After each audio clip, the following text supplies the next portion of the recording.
eye for an eye here. Two can play. Yeah. I love it. Okay, so officially, now that we've got past, knock on wood, all of these glitches right now. Okay, Carlie Wood is here. Hello, this is my main. Are you my main? She's my main? You can really look That at one's any yours. of them. That one's it's all of us. Main shot? All Okay. of us, yeah. But Look this at- one's just you. Okay. It'll be a cute shot. If you feel Hey, like guys. talking to the people. Okay. That's the Yeah. one. I love the people. Hi, guys. Okay, so you are a local entrepreneur. Mm-hmm. We are in East Idaho, everybody. Yes. I'm Pocatello, so I'm like 40 minutes south of, 45 minutes south of you guys. But Idaho Falls is like the big city for Pocatello. So it's fun to come up here, you know? It's just so funny. I know. I know. That's the big city. We're getting a Target though. I feel like Pocatello, go Are us, you? up and coming. Yeah, I Right. just drove by our like old, have you ever been to the Pine Ridge Mall in Pocatello? Yes, we went to ISU there. Oh, you guys did go to Idaho That's State? where we met. Yep. Idaho State, go Bengals. So we had a couple years in Pocatello there. Yeah. Oh, bless your heart. Okay, here's the thing. I'm not talking down on Pocatello. Love it. No, because it's- if you grew it's up a there, place. yeah, It's great for certain things. yeah, small family. But I do feel for you guys who've lived your life. Like you lived in Hawaii, she grew up on the East Coast, and then you had to come to Pocatello. I'm sure you probably felt Yeah. maybe like a fish out of water. Oh, for sure. Yeah. Yeah. That's how my husband felt because he's from Salt Lake, you Okay. know, which isn't far, but it's so much There's still different. more. Yeah, lots Like more. more lanes on the highway. Not just two. That's yeah. just true. Yeah. So good old Pocatello. Yeah. Yeah. So what are you doing in Pocatello? How did you get there? Because we were talking about like you doing film in Yeah. LA. How did It's what's a your whole story? thing. Why are you What- here? What's Okay, going on? guys, let's dive in. So Yeah. I grew up in Pocatello. My parents okay. moved to Idaho when I was like 2. My dad was going to school in Arizona. Graduated college, we moved and just planted roots in Idaho. I went to high school there, graduated. I went to Boise State. So I'm like an Idaho girly. Pocatello that whole time, then Yeah, Boise. Pocatello. And then I went to Boise State. I was there for a year and a half. And then I went back to Idaho State. So we have that in Okay, common. yeah. And then I got married and had a baby and we moved around. And he was a semi-professional baseball player. So we were trying to make that work.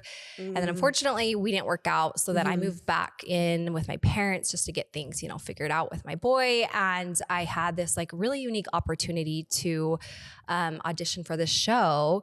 So my brother is actually like was my introduction into this whole world. He was a YouTube vlogger and like Oh. essentially like the first An OG.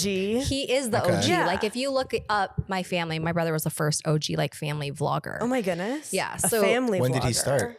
Like what year? Oh my gosh, this is like the worst thing about my story is I don't know hard dates, but he's been doing it for. He was an OG. He's an OG, Shay Carl, the Shay Oh, Tards. the Shaytards. Yeah, Okay. yeah, that's my brother. So Yeah. he, I remember watching them when I lived in Maryland you back did. in the day. Yeah. Oh my gosh, this is full circle. So Definitely he heard that name. Yeah. Yeah, Yeah. he got his start.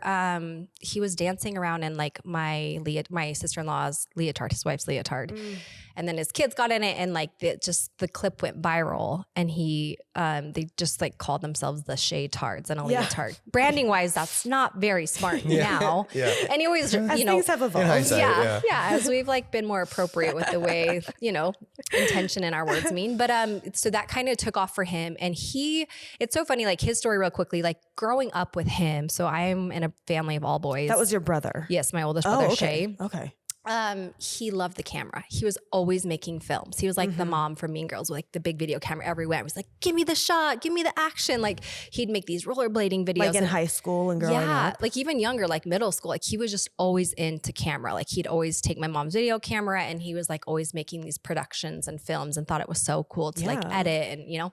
And so when he did start vlogging, we kind of were like, oh, this makes sense. This Yeah. is like Yeah. Shay, Yeah. you know, he just is so outgoing. He just loves to be in front of the camera. But part of me is also like, what? Like this is when YouTube was like accidental. Like the For first sure. YouTube clip that I remember watching was like the Instagram guys on the didn't treadmill. exist yet. None of that existed Instagram. yet. There was no other social It was media. just YouTube. Yeah, like my first MySpace. clip into MySpace was I saw the treadmill video where the guys were like synchronized running. Yeah. Do you Yeah. guys remember that clip? Yep. This is like old. If you know this, Yep. you know YouTube. And then the Yep. other next clip the next video I'd watch was like Justin Bieber on his couch with the Bart Simpson photo in the background. He was singing like to a Chris Brown song. And so it wasn't like this purposeful content place. It was Yeah. just like accidental. So when Shay started doing it, we kind of were What just a like, good time. yeah, that that's just just- took me back to I like know. sitting in front of the computer and like innocent, Just watching, like, like nostalgic. in like a videos. solid computer too. Yeah, right? like the whole full yeah, square. I love that. Yeah, That was the great. butt wasn't missing. Now we just have these tiny screens. So he had tried a lot of things. Like he was like a countertop installer. He owned his own business, bought his own trailer. He was a real estate agent. He was a DJ for Z103. Do you guys remember Z103? Oh yeah. It was like an FM station in Idaho Falls. Yeah. So he literally had tried his hand at everything and was just very an entrepreneurial spirit. But then when he started YouTube and that kind of started picking up traction, it was just all of the family was like, oh, this makes sense. So anyways, his channel started going, and that's like kind of where their family took direction. Like, we're just going to do this full time. And they were able to dive into that full time at that rate. Yeah. At that point, they were just like, let's go for it. Like, when they realized, oh, I can make money doing this. I can be at home with my family. And that was kind of before brand deals and things were like as popular as they were now. Oh yeah. This is even before if you that went viral, existing. you weren't thinking I'm gonna like make a career out of it. It was no one had this like clue. That didn't exist yet. Yeah, it was just like, oh wow, people want to watch my videos. Like that's fun, you know? So this is before anything. So then Shay actually, like, years had gone by and Shay had started making connections with other creators on YouTube and who were like making content.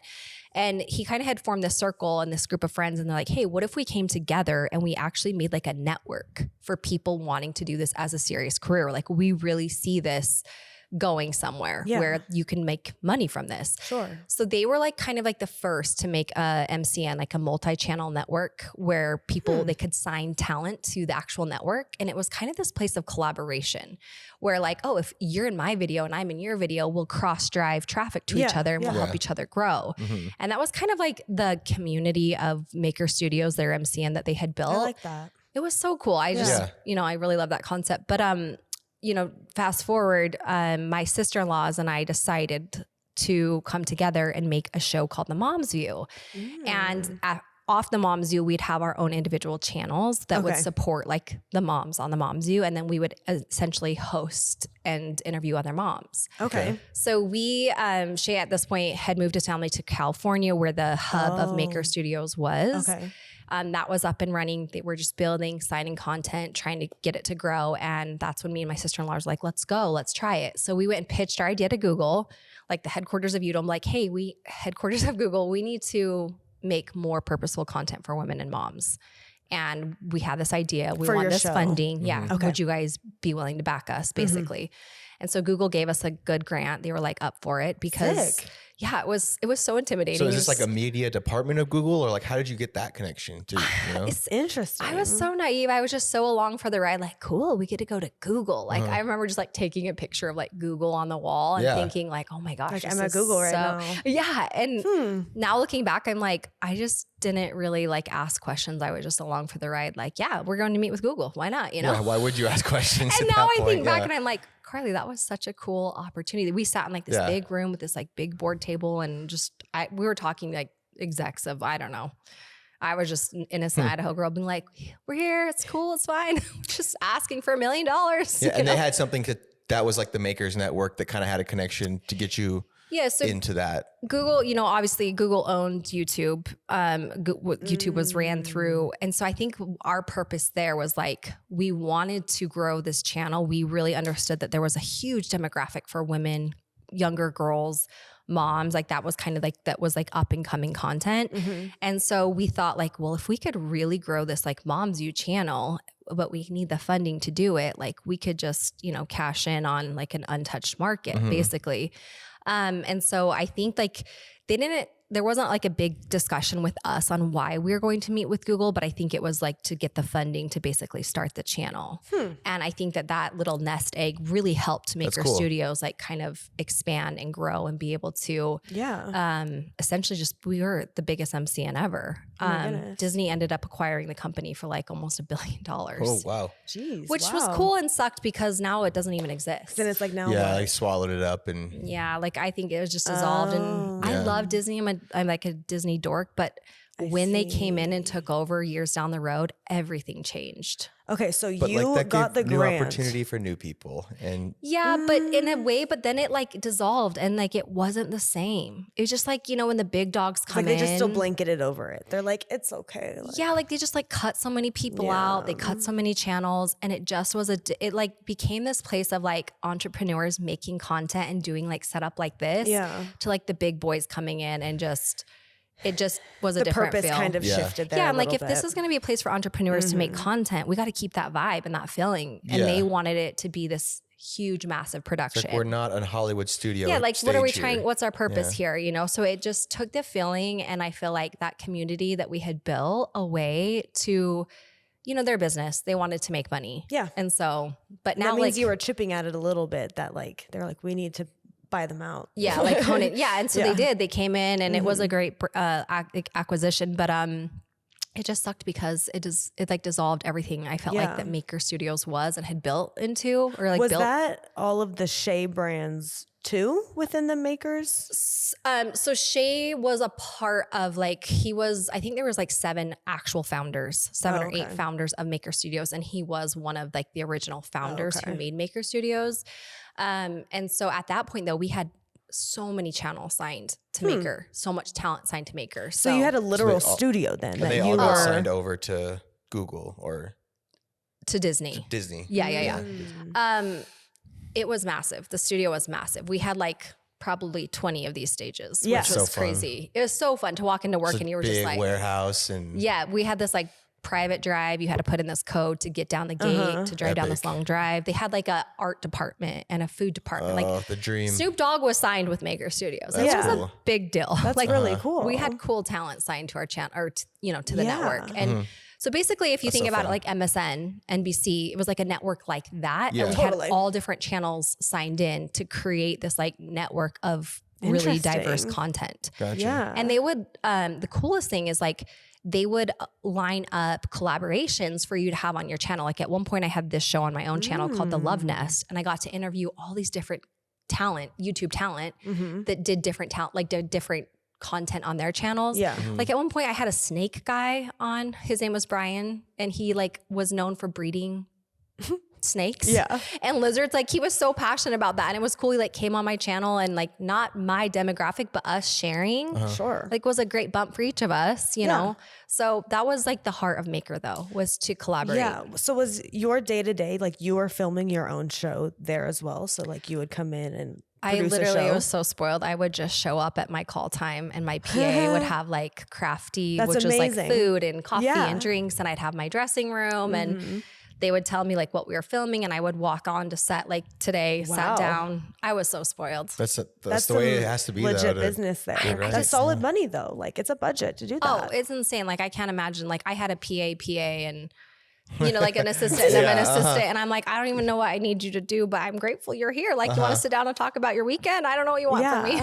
I always felt like imposter syndrome a little bit, you know, because it was just so grandiose all the time. Yeah. And I just felt like, is this all necessary? It is. It's a lot. Like you don't realize it until you have all the lights on in front of you. And you're like, okay. When you get quality content, you understand the difference of like, if you watch my podcast, it's shot from my phone, you know, because I'm a one-woman show now. So and like what it takes to get it, you see those big sets where you're like, I want my thing to look like that, but you see what it took to get it. Like, like even walking into this, and there's lights and there's like audio, and it's a lot. But it's such a fascinating world. So not to bring the topic off of you, but like when MSN sold, have you talked to Shea about how he felt about like letting go of their everyone had baby, to pivot, right? You know, like I mean, kind of all of you had to let it go a little bit. It happened so quickly, and there was a lot going on in my personal life. So when I moved to California, I had to get a lawyer to release me from the state of Idaho because we had shared custody.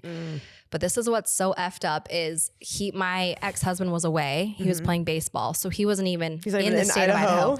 But I had to get a lawyer to go. I'm like, this will literally change our lives, like the direction of my life. I won't have to work 3 jobs as a single mom. I was working at the school district. I was coaching cheer, and I was a waitress just so I could pay the bills for me and my son to live, you know? So when this opportunity came into my lap, like literally you're taking this small town Idaho girl, I'm gonna get emotional, and you put her on a plane, and I like flew into Google. Like it changed my life. Like literally changed my life, my son's life, like my family's life now. Sounds like a scene out of a movie. Like a pivotal moment for I think I was just like I went shopping at Ross Dress for Less, and I was trying to find like the coolest outfit to meet with people from Google. Like I didn't know what I was doing. And when you even say Google, that seems like such a big thing. Like they just said you're meeting with Google. That's like, I know, it was like so casual. I'm like, what the fuck? Like hyper literally. So it really did change my life, and I had to get a lawyer to leave the state of Idaho. We left, and for the first year, I was flying every 10 days back and forth. To Idaho? To Idaho, so he could go back and see his dad, and then I'd get on a plane, come home, and we were doing that every 10. Was he coming with you back and forth? Yeah, my son always was with me. With you? Yeah, yeah. So he would go back and see his dad for a couple days. I was with my parents, and then we'd fly back, and then we were in LA for 10 days, and just to keep it all. Yeah. So there was a lot going on in my life, but we did that for about a year and a half, and then Cooper was finally at the age where he had to start school. And I just knew California, like just where I was at in my life personally. I was like, I just knew I wanted to raise him in Idaho. It felt right. So I flew back, we moved back to Idaho. I got a house, Cooper started school, and then I would just bulk film my content. So I would fly down like every other week, and for like 3 days straight, we would just bulk film, which was kind of nice. Yeah. Right. Okay. And then I'd go back home and be with Cooper. And so there's like the best of both worlds. Great. But when the like acquisition happened, it had slowly started happening. So I wasn't seeing as much as I had when I was there full time. Sure, you're not there. Yeah. So 24/7. Then I remember the day, like we're all sitting in this like green room, dressing room after we had filmed all day, and they came in and they're like, so the mom zoo isn't going to be happening like it was.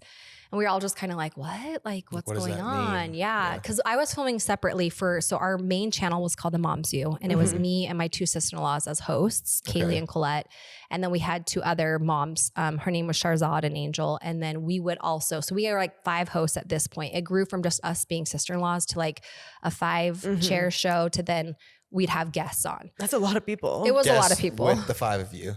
Yeah, so there'd be so like many. Yeah. So sometimes there'd be like 7 of us on a set. So whoever's producing our set, I was like, no kidding. Lots of mics, lots of cameras, lots of moving parts. But yeah, they like basically were like, yeah, the show's not happening anymore, and it's gonna change. And we thought like, oh, maybe bigger, better, and then it just kind of like the chopping block started, and it was just like, oh, because when we had first heard that Disney was coming in, we were like pumped, like my checks are getting cut from Walt Disney, like I felt cool, like great, and I thought we'd get Disney perks, which we kind of did. We got to like get free passes to Disney, but for life.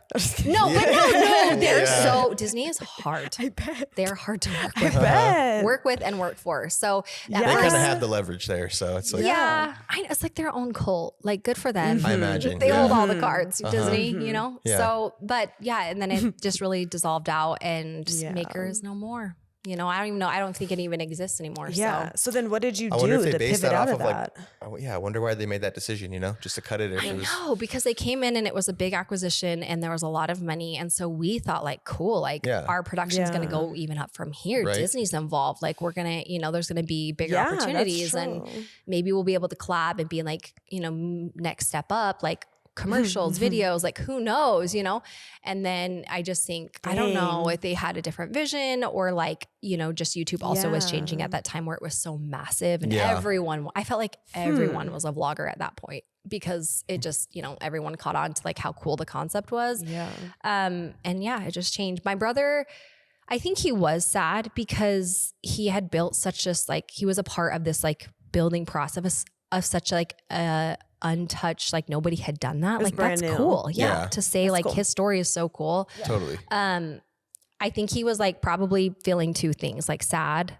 and proud. Yeah. Like, oh yeah, I had made it. But that's a good question. I've never actually just like sat with him and been like, hey, how did that make you feel? I wonder if you're like sad about it a little, or if you're like, we're just proud that it happened and you made it out of thin air, and now the bittersweet you move on. And I think he was probably, if, not to speak for him, but I would assume it was probably a mix of emotions. But so that happened, and then you stopped doing that with them. Yeah. So then essentially I was like, I wasn't assigned to them as in like I could be my own, like you could own your own channel. I always owned my own channel, but like I wasn't doing a split revenue with them anymore. Gotcha. Which had its perks, because then I was getting like my full like, view monetization, but then it was going from me being in this massively produced content to like I'm on my own. Yeah. But I think that's actually was the beauty of YouTube. Well, at least you got to still keep what you started. Yeah, 100%. If you got that taken from you, that would have been terrible. Yeah. Oh, yeah. No, I feel like they exited, it was abrupt, and like, they had to make decisions, and I understand that as a business owner, but they were always really generous. They were so generous to me. Like I was always in a good spot with them. And I'm, like I said, they changed my life. So I was grateful that like, they were very fair about like, this is your channel. This is what you've built, because when you put content on YouTube, if it's always live, you have these like breadcrumbs that you'll always make money off of them if it's getting views. You know what I'm saying? It's almost like real estate that's always living. So the split just changed, but I think I went from this like really highly produced different types of content to like, I'm this like single mom trying to now run this full on business by myself. Yeah. So I think that was like a little bit hard on my channel and like just my content. But I do think that YouTube, that's kind of what people want with YouTubers. Some raw realness. Right, it kind of, Yeah. the timing's come around now where everyone, there was like a brief 2 or 3 years where everything was so polished, I feel like. You were known for your editing and like what you could do. And I was just like page literally being all the same. And then all of a sudden everyone was like, that's not real. Yeah. Well, I think like it was so unique to see the styles that have changed throughout, because I've been doing this for like over a decade. So it's so interesting to see like the styles and what's trending on what people want to digest, you know? But I do feel like the beauty of YouTube was they wanted to have that connection, that real connection. They didn't want a lot of production. It was like, no, I just want to see you in front of your camera. And that's why vloggers took off, because it felt almost like reality TV, but closer. You know what I'm saying? Yeah. And so are you still doing that? Are you still posting videos and content? What are you doing? Big size. No, I'm not doing long form content on, so I had my Carlie Styles channel. And then when I met my now husband, we started a family vlogging channel called What's Up Woods. And we were doing family vlogs, but there was like this unique shift in me that after we got married, I don't know, I felt this need to pull back and just not vlog like I used to. And I think that all kind of happened for a reason, because then, you know, there was like this big YouTube scandal with like family vloggers and like, you know. That one, that one. Yeah, we can talk about that one. But I think there was a lot of that going on. I think that one was like one specific there was story. multiple stories but that happened. Yeah, for sure. And I mean, we met a lot of people where it's like, oh, you're not the same as you portray to be online as you were in person. And I don't know, I just kind of felt like it had gotten to this place of unauthentic content. Still a show, putting on a show. Yeah. And I don't know. I just felt like I couldn't fake it anymore. Yeah. And I don't know, maybe I was burnt out, maybe whatever. Maybe it was God just kind of like leading my hand and like, hey, we're going to move on to the next thing. But like, I just didn't know if I wanted to do family vlogging. And so I kind of just like would try here and there, and then just finally was like, I can't do this anymore. So, but at that point, Instagram really was like my place of revenue, because Instagram really just grew to like this place where you could do brand deals and you could like make, you know, links. It's perfect now. It's like the transition. So that kind of was like where I shifted over, and it just like all kind of has worked out so far. So, but now like I did feel this like pit in my stomach, like, gosh, I had put so many hours and time into my like main YouTube channel. Like, do I really want to let that sit there and not, you know, it's free real estate to make money. It's low hanging fruit. Like, what am I doing? You know? And if you have the following already on that channel. Yeah. Like 500,000 subscribers over there. I'm like, what am I doing? You mentioned one product to sell. And like, and just like, you know, I genuinely love connecting with people, and I genuinely love making content and then reading the comments of like, oh my gosh, this helped me so much. Like that feels fulfilling to me. You know, everyone loves me and I love making money, but that's like when I meet people or run into people and I'm like, I saw your vlog in 2008 or, you know, you, whatever. I always just feel like, okay, this makes like, there's a purpose in why I'm doing this. It's not just to like have people know who I am, you know? So that's when I like kind of did a brand change, a brand shift. Okay.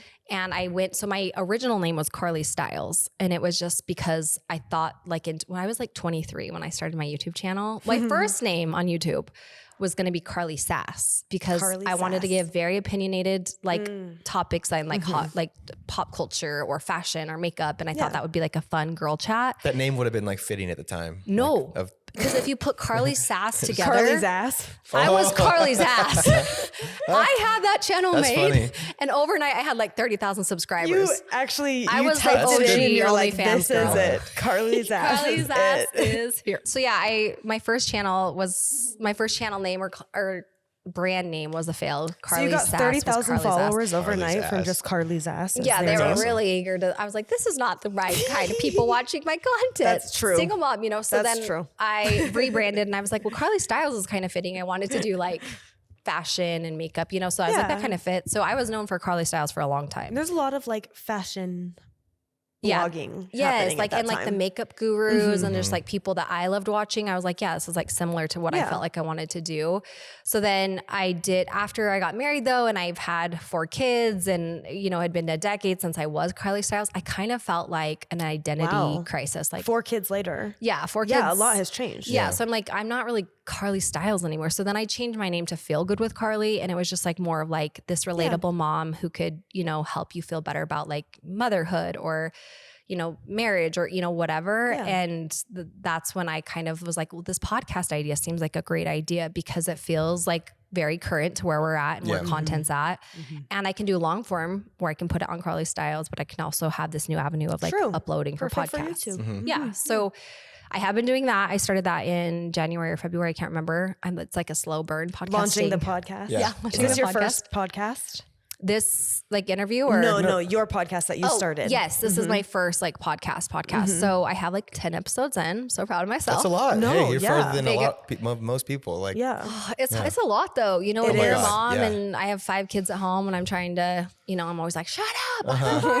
yeah. And then having to just think of like topics and like Yeah. things that people would want to listen to. Yeah. And That's a whole nother Because you beast. do it solo. Yeah. That's way harder. It yeah, is. You have to Yeah. be in, and I feel like, It's really hard. I don't know if it's Solo. like something about Gemini, but like if I'm not in the mood, I can't fake it. Oh, I feel you. I can't get in and gab and like act like everything's great. And My I'm like face bubbly. is like angry. I'm just yeah, so I'm just like, pissed. oh, my husband's annoyed. I'm annoyed at my husband. I don't want to, you know, Yeah. like I just, unless I'm in the mood. So I had to realize like, you can't always be in the mood. If you're producing content, you just have to be able to be like, put that part of your life out. It's you true. know? Yeah.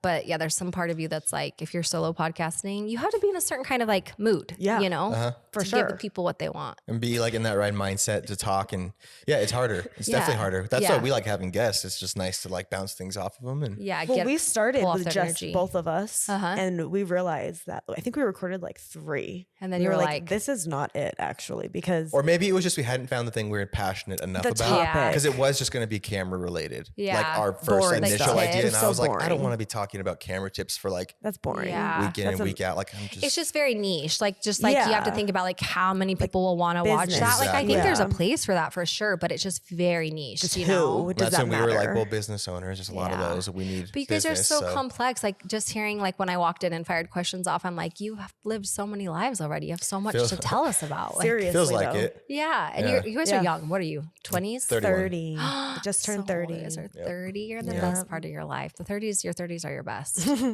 I'm still in my 30s. I think it'll but be fun. yeah, it's a good part of life. Well, that's good to hear. Yeah. Yeah, not the opposite. Taking advice from your older sister. yeah, right. though.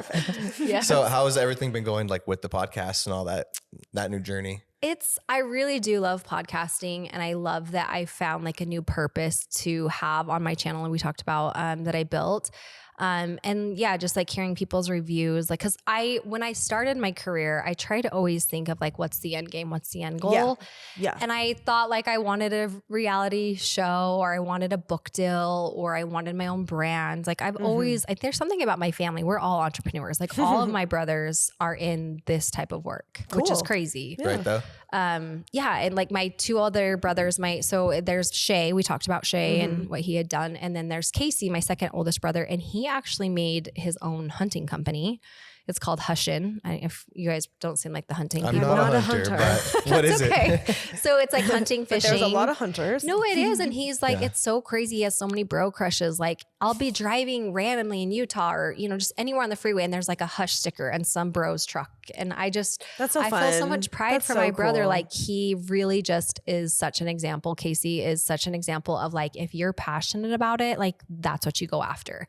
Because when he started, he also was living in California when he started his channel. And living in California and being someone who's uploading content about hunting is not easy. You know what I'm saying? There's Sure. a lot of people who are like animal cruelty and vegans and like, you know, I get it. That's like promoting like an electric car in this town. Yeah, people are like, where's your Hemi? Yeah, Like, yeah, no way. yeah, Yeah. So I was proud of him because it was hard for him, but now he owns this massive brand, and anyone in like the really outdoors cool. world like knows what Hush is, which is so cool. And Yeah. so he started that company, and then my little brother is actually like really great at film and editing, and he films for another company. It's like actually a hunting brand. I think it's called On It. I'm not also as well versed in the hunting world. You could say anything, and I'm like, yeah, but he is like very creative as well. Like loves film, editing, and he's super talented as well. So we all kind of are in this industry, which is really fun. So you guys motivate each other for sure.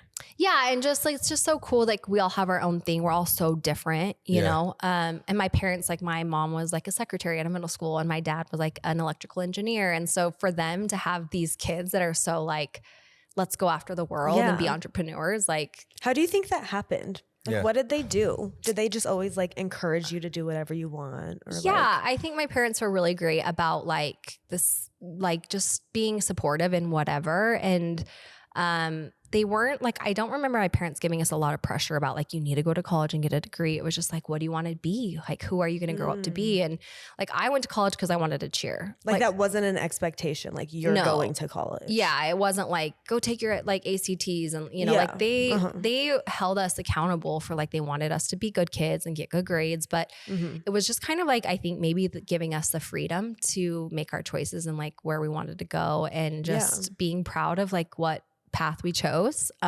which I think they were just like kind of free spirits in that sense, you know, of like, just they didn't have our path chosen for us. It was just kind of like, oh, this is where you're going down. Like, that's so cool. You know? So that's really cool. Cause that's almost like more modern parenting. Yes, because they really aren't like that modern. Which is kind of funny, which is funny. Like just the not like you're going to school and you're doing this. It's being like, there actually could be other things that you could do. There's other options. So many great things. There's other things. Yeah. I know. And now my parents will joke around and be like, well, what business should we start? Like they're like catching that bug, you know? Love it. Yeah. So I'm grateful for them in that and just like being supportive there. Yeah. That's really cool. Are your kids the same way? Do they have lemonade stands or anything? Oh my gosh. So they're so funny. They passed that. They have real businesses now. Yeah, I know, right? They're like my oldest daughter, she's 6. She wants to be a professional dancer. That's already, she's like, I'm going to move to New York or Vegas. I'm like, let's pick New York, not Vegas. Or Vegas. There's different kinds of dancing we could. Please, New York. Yeah. So we went to New York on her 6th birthday and we went and saw Wicked and we went like past the American Ballet Academy school and she is really showing her all the right kind of dancing. Yeah. I'm like, this is like there's no shame. You got to make your money how you're going to make your money. But for my daughter, I'm not maybe going to, you know. Sure. Because you can let her make that decision on her own. We did go to Vegas and she saw Showgirls and she was like, I want to dance like them. I'm like, I know it looks really great and flashy. Well, I love you either way, but please don't. Talk about being in a tricky spot as a mom because I'm like, I don't want to teach shame. I don't want to culture shame her or like, you know, put other women down for their choices, but also like, you know, if we could have a say in what our kids choose. You're a mom. It is what it is. Yeah. Shame me. But so she wants to be a dancer and it's so funny because her mind's already like, well, we probably should get me an Instagram and I need an agent and I need to put out content. I'm like, I'm obsessed. Who are you already? She's thinking so big. Oh, she'll like, you can get on my phone right now and camera roll. There's videos of Lenny doing makeup tutorials, skincare.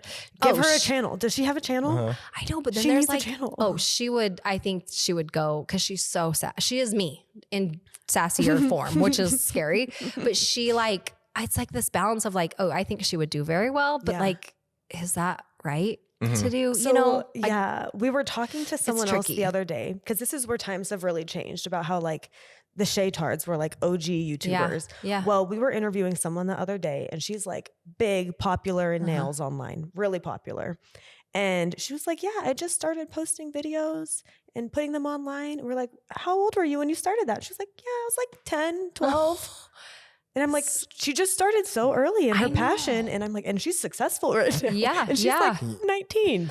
I know. I would have had no idea. I feel like can you imagine? I was like, wow. You know those like reels where it's like them, it's showing girls now at 10 and what they look like and what they're doing versus me at 10. I'm like, I literally was like in my room playing with my hamster and listening to the Hanson like mop. You know what I'm saying? Like nothing cool. Where we had like an actual like camera and you're like taking your photos. And then you'd go and wait at Walgreens while your film's developing and you're like half cut out and the flashes. Classic. So it is. Kids look way too like put together at a young age now. It's crazy. The girls and the boys are so hot. I'm like, not hot, but like, I'm like, you guys are beautiful. And these boys, like, so my son is 17. He brings his friends over. I'm like, I don't remember high school boys looking like this. Like they have facial hair and they just talk differently. They all have beards. I know. And I'm just like, my son's always like, got his. This took me years. Like I worked hard for this. I work for this. You're just getting it. Kids are like 14. No, and like the girls are like supermodels. I'm like, we just live in a different generation. Like the makeup tutorial, like I grew up with sisters, and like the Oh, makeup I that love they it. wore did not look like makeup. Well, just everything Just the has tutorials now, changed. people can Yes, learn things so yes. fast. And, So easy. Yeah. Yeah, I know. It's like, I feel bad. I don't feel bad for this generation. I'm like, you guys are set up. You're great. I had to struggle through white eyeliner thinking I looked cool. I did not. The clothes that I was choosing. Right. But I also kind of love that for us. Yeah. You know, because Very it was just nostalgic. like, yeah, that's just innocent. We were doing our best. But now, because think about the struggle kids face. Is Oh my just God, there's the so comparison many now. and Yeah, the they've already likes peaked. and the follows. And yeah, you guys already grew your beards. Yeah, you peaked ain't already. You ain't You're got done. nothing to look forward to now. No, but that's actually a huge point is now Yeah. the social pressures Yeah. that Seriously, are all yeah. there that we did not have. No. Yeah. Can you imagine? Not in the same way. No. Yeah. I like think about like Did you see her Instagram yesterday? Yeah. Like that was not a Yes. conversation. We weren't Yeah. talking to each other like Yeah, that. someone out on of school. another podcast mentioned that how it was so fast with just things being passed Passed around. And around. like, Oh, so much it's just crap. different now. or like I hate Yeah. my Or like teenager. group messages with like just so much hate text and like keeping a Yes. person out of it, and then that Yeah, it's person like- finding out about that group chat. And like, yeah, it's like just like public so shaming, ugly. but like Yeah. secretly. Yeah. Like, or like my kids don't text, they Snapchat.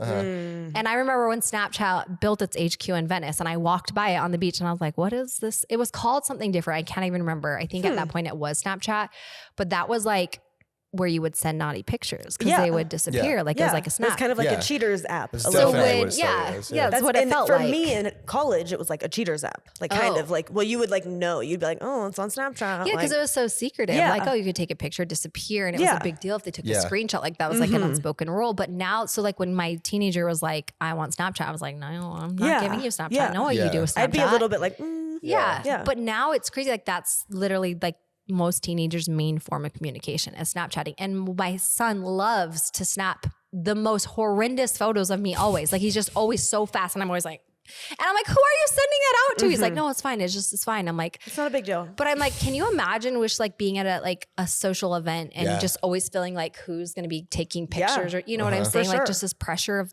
these Yeah. kids. Like I'm like, Blackmail, there's always something being recorded oh, somewhere. I constantly like, telling yeah. my kid, like, you have to be careful what you put out there. Like, what if that comes up when you're in college or, you know, like That's it what we were seems raised like, with was don't post anything on Facebook because Yeah, it will come I don't back. want it to come back to me. like when 20 years when you're like, you know, going in for a job interview, they're going to be like, That's what remember they what you did at always that said. frat party? It's online. I'm like, they'll follow you everywhere. Yeah. So nowadays everyone's like, I don't care.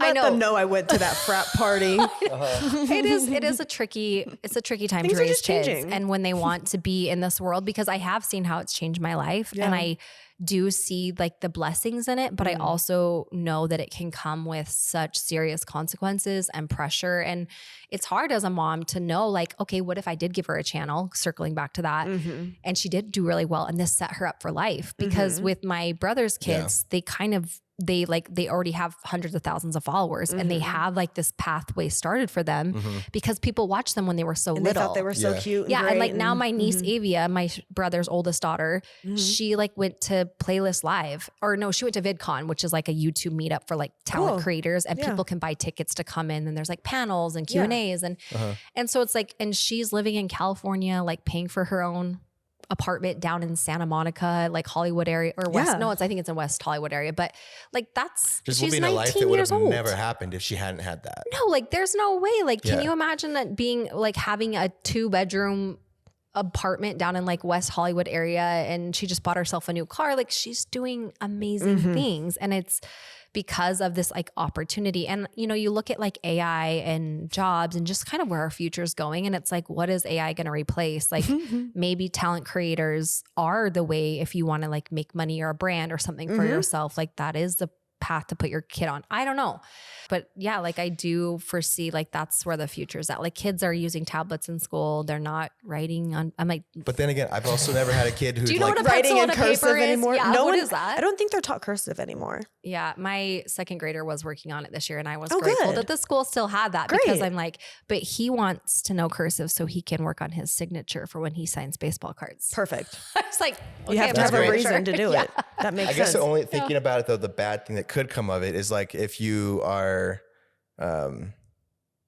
like what if a young person is making money on YouTube and like you try to give them that direction as a parent on what to do right, but they're like, I don't want to listen. I'm making my own money. Yeah. Then that could get ugly.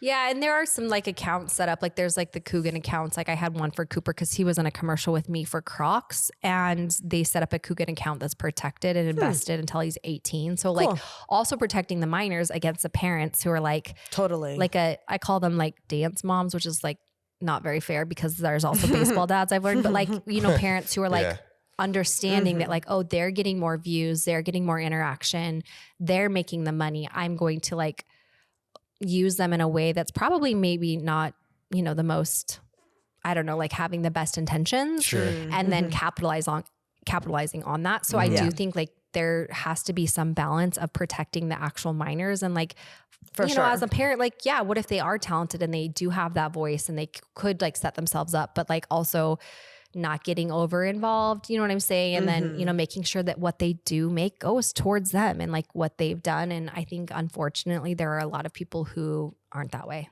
Yeah. You know? And that's a new topic of conversation. Yeah. Like, have you watched all of those documentaries on Hulu with like the child star ones with like Allison Stoner and like all of our Nickelodeon childhood stars? That was the one that I was like afraid to go down because I got caught up on like, if we're going to name drop the Ruby Frankie one. That one felt close to home because she was a family blogger in Utah. What was the other Nickelodeon one that had Drake Bell in all of them? Oh. What was that one? Those are hard to watch. You're like all these things that had good memories. So close where I'm like, wow, this pain and torture that these children were going through while I was enjoying and loving this show. Like I didn't know what they were going through. Yeah. It's crazy. It's insane, the sexualization of kids online and just so much, I think, more happening than we're ever aware of. And so like when we were with like Maker and YouTube, it felt like I was in such a controlled environment where I had to say I was the last word. Like, and I think that like, you know, the fear of like when you get bigger and bigger and bigger and you have agents, like you really start to lose that. And I think that was a world separation of like a Hollywood essentially versus like yourself. Like being an entrepreneur, owning your own content. And I was always grateful that I didn't have to worry about that. But you know, there's just going to be sucky people in everything that you do in life. There's bad teachers, there's bad bishops, priests, doctors, you know, people are people. And unfortunately, they make shitty decisions sometimes. For sure. But it seems in that world of Hollywood, like that's like when my Lenny was like, I'm going to be a professional dancer. Like maybe I was just not trusting, but my mind goes there, you know, like who is going to take advantage of you? What's happened, but and just being like so hypersensitive to like, how do we really protect our kids? You know? Yeah. Maybe we need to hear more positive stories. We need to hear more success stories. Yeah. I was about to tell a bad story. No, I was going to say. This is why this marriage is working. The balance. We had this one random viral reel with a friend and it was he's a singer-songwriter. Yeah. And so immediately it was like sharks were just circling him being like, hey, I can be your manager. I can do this and that for you. It's all about money. And it was all BS. We were like, no. Yeah. They're taking advantage of you. Yeah. What are they doing for you? Yeah. No, it's just being able to spot it and be aware of it. Yeah. Well, and if you're like new into the world, like it sounds so promising. It's like that sparkly thing. Yeah. Like, oh, you'll represent me. You'll bring me money. Yeah. Like, oh, it feels so like your dreams are coming true. Yes. But it is really hard. So I do feel like if my kids want to make that choice and go over into like, you know, this like content creation world, I am grateful that I have like the understanding that I do. Seriously. So I don't want to be the Kris Jenner, but I could be the Kris Jenner if I needed to, you know? Well, everyone loves Kris Jenner. So you can be Kris Jenner. So I've heard some shady things. It's like tinfoil hat. We can talk about it or not, but I heard that the sex scandal was maybe not an accident. Oh, but I would believe that. I believe that. I would believe it. Which is sad. It's like, it's kind of a bummer. Sometimes my feeling in my gut lately is like people will do anything for money, you know? Yeah. And you have to keep that balance, especially when you're in this world where like money can come quickly if you're doing well, but at what cost, you know? It's true. And even like somebody who just like, I'm really small fish. If it seems too good to be true, it probably is. It's probably a catch. Like when you're watching TV, everything is fake. Or like even like with influencers and they're like, this is my favorite product. This is my favorite product. They were paid to say that. This is my favorite product. Yeah. Like, and even being in those shoes, like, you know, brand deals will come to you and like, you know, and I'm not saying like I've always done everything perfectly, but I do feel like I've been pretty honorable of like, I would partake in this product, or I would use this product, or I would consume it. I remember one of my very first brand deals was like a wine subscription brand deal, and I don't drink. Like, is that your vibe? No, Yeah. I mean, I wish it was, because they were paying really nice. Yeah. I'm like, free booze. They send it to me every month. They're going to pay me. That would be a solid, Yeah, that'd be a heck Pay yes. you to become an alcoholic. Yeah, I'm like, it was a great, and coming from like working 3 jobs, and this brand was like, we'll pay you $10,000 to talk about wine and have the subscription. I'm like, this is probably every wino's dream, you know? Like, maybe I drink wine now. Yeah, I'm like, I did have to cross that bridge, and not that I have never drank wine, but I was like, is that like the real estate that I really want attached to my brand for the Like rest one of of my the life? first brand deals you're getting now, it's already making you question your morals. Yeah. just and defining you. Of yeah, what you're and gonna so it be. was like I had to check in, and it was really hard to say no, because I'm like, wine is not bad. Drinking wine is not bad. Yeah. I think it's so fascinating, like being a sommelier who like can taste the like, you know, when they like swirl it and smell it. I'm like, I do that with soda. I'm like, oh, there's coconut cream in that one, but like, you know what I'm saying? Like, there was nothing like bad about that brand deal. I know what you mean. As a creator, you have to check in and be like, is this like the real estate I really want to attach to my brand for the 100%. rest of my brand life, you know? So yeah, that's huge. it is tricky. Because Yeah. it's like when your brand is you. Yeah. So And they're paying the right price. Super important. Yeah, I think it's a great thing to bring up though, just in like whether it's a brand thing or a business, but like not selling out to just something. Cause like we said, if it feels too good to be true, it usually is. Yeah. And it's just not going to help you in the long run. Like, Well, and it's easy to feel tempted when you're in those low moments of business and you're feeling like you're hitting you're striking out. You just keep striking out. You keep hitting like, you know, dead ends essentially. And something comes along where it almost feels like this would be good right now. You really have to ask yourself, like, as a business in 5 years and 10 years, how is this going to age? Because I think like when you're owning your business, your own business, it's always about the long road game, right? Sure. And just really understanding like, oh, if I do this right now, it could maybe open some doors, but like, is that going to age well with my brand in 5 years, 10 years? Right. Or is it Totally. be something that just makes me feel good right now? You know, and that's tricky, and it's hard and tempting sometimes. yeah. Because it's like sometimes we always talk about like things fall into your path at some points, and it's like it feels great. It's like it was meant to be. But also at the same time, it's you taking those opportunities and kind of creating that path of like where you're gonna go in the future. Yeah. And it's kind of like good, better, best. Like this is a good opportunity, or this is could be a good thing, but is it the better and the best thing for the business, you know? like that. And as a business owner, that's hard, and that's tricky to like really take those on your shoulders and weigh out the consequences. Cause sometimes a good moment when you're in your lows of business feels like everything, but is it the better choice for the business? Is it the best choice for the business? And I try to ask myself that. And not that I've always made the good choices, you know, sometimes I'm like, We've learned along the way. that was a doozy. But yeah, that would be my advice to somebody who's owning their own business and, you know, you're in that hard spot. Like really think about the long game for the business.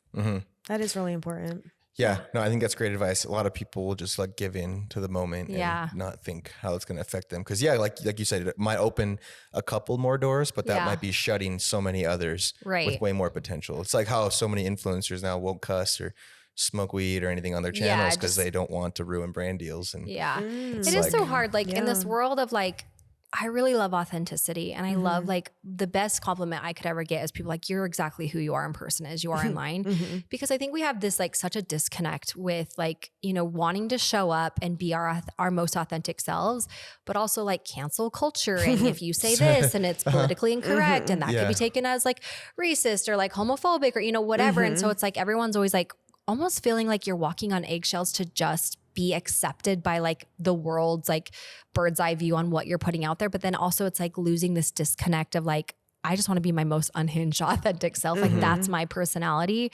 And it is hard as a creator because like you have to make those big choices. Like, well, will this affect the brand in 5 years or in 10 years? You know, if I just like let it all out there. Cause sometimes I'm like, I just want to really tell my life stories. Cause there are some in there that I'm like, maybe I'll save it for my book, but there's some good ones in there. Yeah, you know, like those TikTok story times. Constantly, I'm like, I just want to film a story time of like doing my makeup and telling the story. Your unhinged shit. Yeah, just something. Like I made out with this guy from Vampire Diaries, and my niece is always like, why don't you tell that story? I'm like, I don't know. And I'm like, but just like I'll chat with like our girl who helps with our kids. I don't want to call her our nanny because she helps out a few times a week, but she's like, you need to have a show. you've lived so many lives. I'm like, I really did in my 20s. I lived a lot of lives. Yeah, it's like finding the place to just tell all be of those like air out the laundry. And, yeah. Come out the right way, not like Carlie's a psychopath. Wow, Carlie. Come on, a little crazy there. Yeah. Cool. That's so great. Balanced. So where can people look you up to follow you?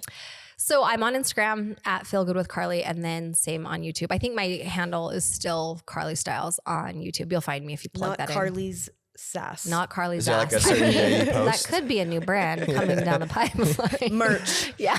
You never know these days. Just thinking about the long run now. These guys are giving me so many business ideas. Yeah, we're full of ideas. They're OnlyFans, so creative. Yeah, talk about being my most unhinged self. There you My go. husband's like, oh, Carlie. He's like, delete. Yeah. He knows. He's been married to me 10 years. He's like, that's why he loves me.